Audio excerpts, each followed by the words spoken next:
Jordan Anthony was not supposed to win. No way. He was only 21. Nobody knew his name on the world stage. This was his first time racing against the best in the world.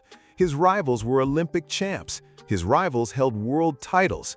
So how did this kid run 6.41 seconds? How did he become the fourth fastest man in history on his very first try? Let's back up. 3 weeks before this race, Jordan Anthony beat Noah Lyles. Yes, that Noah Lyles, the Olympic gold medalist, the fastest man on the planet. Anthony took the U.S. indoor title in the 60 meters. He beat his own training partner. He ran 6.43 seconds, and he was just getting started. I'm speechless right now, honestly. I'm just ready for the world. To be honest, I got more to go. Now jump ahead to March 20th, 2026. The place is Toruń, Poland. The event is the World Athletics Indoor Championships. Anthony walked out for the 60-meter final, and the field was loaded, stacked with killers. Kashane Thompson from Jamaica, an Olympic medalist. Trayvon Bromell, a former champ from 2016. Still dangerous, still fast. He had just run 6.42 in the semis. Christian Coleman was there too, the defending champ. And everyone was watching Jeremiah Azu, the local hero expected to shine on home turf. Then the gun went off. Anthony did not just win, he crushed it. He beat Thompson by 0.04 of a second. That is huge at this level. Behind him, it was chaos. Thompson and Bromell were split by 1,000th of a second.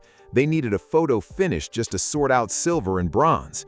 But Anthony, he was already done. He was already celebrating. Because right now, today, he is the fastest man alive in the 60 meters. It feels great to be a pro. You know, I'm just ready to start working. Let's rewind further. 9 months before that race, Anthony turned pro. Before that, he was at the University of Arkansas. And get this, he was not just a sprinter there. He also played wide receiver on the football team. 2 sports at the same time. Then in 2025, everything changed. He went all in on track, just track, and it paid off big.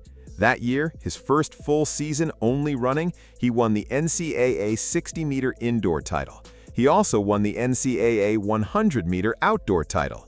Nobody does both. On top of that, he won the 200 meters at the SEC championships. 1 season, 3 distances, all wins. That earned him the Bowerman Award, the biggest prize in college track. But outside of college sports, almost nobody knew his name. Coming here, this atmosphere is crazy. Seeing people from other countries, it's a first for me. I'm just taking it all in. Anthony had transferred to Arkansas from Kentucky. He was not a big name. Casual fans had never heard of him. So when he landed in Poland for his first ever international meet, almost nobody saw him coming. Here's a fun fact about the 60 meters. It's a weird race. You can only run it indoors. Outdoor tracks are not built for it. That means there are only about 16 weeks a year when this event even happens. Miss that window and you wait a whole year. Anthony walked in as the fastest man in the world in 2026, thanks to his 6.43. But being the fastest on paper does not guarantee a win. The semifinal proved that. I knew what I had to do, I just had to stay focused on my own lane. Bromell stepped up big. He's a 2-time world medalist. He ran 6.42. That was faster than Anthony. Suddenly, Bromell looked like the man to beat. Anthony matched his own time again, 6.43. Same result, still slower than Bromell. It looked like the title belonged to the 30-year-old comeback king, Trayvon Bromell. Then the final arrived, and Anthony stayed calm, cool, focused. He came out of the blocks clean. My start was key. I've been working on it so much, it finally paid off. His start had always been his weak spot early in his pro career. Not this time. He exploded out clean.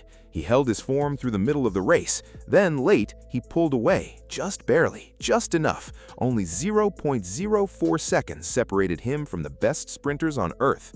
Behind him, Thompson and Bromell were locked in a battle for thousandths of a second. But Anthony, he was already gone, already the champion. That 6.41 time ties him for 4th fastest ever in this event. The world record still belongs to Christian Coleman, 6.34, set back in 2018. Anthony is just 0.07 seconds off that mark. In this race, that gap sounds tiny, but it is massive. Still, for a 21-year-old in his very first pro season, that gap is not a wall. It is a bridge, and he is already halfway across it.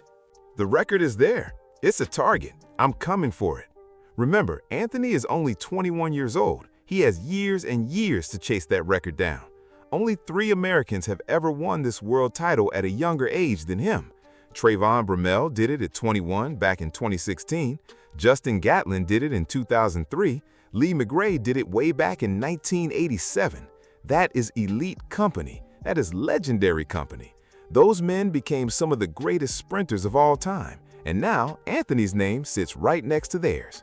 Being mentioned with those guys is crazy. I'm just honored to be here. Here's something wild. Before the race, Anthony had to take a doping test. The officer drawing his blood missed the vein in his left arm. It clotted up bad. Anthony said the lump was the size of a soccer ball. He could not twist his arm. He could not fully extend it. Then he had to go race the biggest races of his life like that. A hematoma messing with his arm swing, the exact thing sprinters need for power. In the semifinal, he fought through it and matched his best time ever. In the final, he fought through it again and smashed his best time. That pain did not slow him down. It made him tougher, maybe even meaner. He showed up bigger than the moment demanded. Anthony trains alongside Noah Lyles down in Clermont, Florida.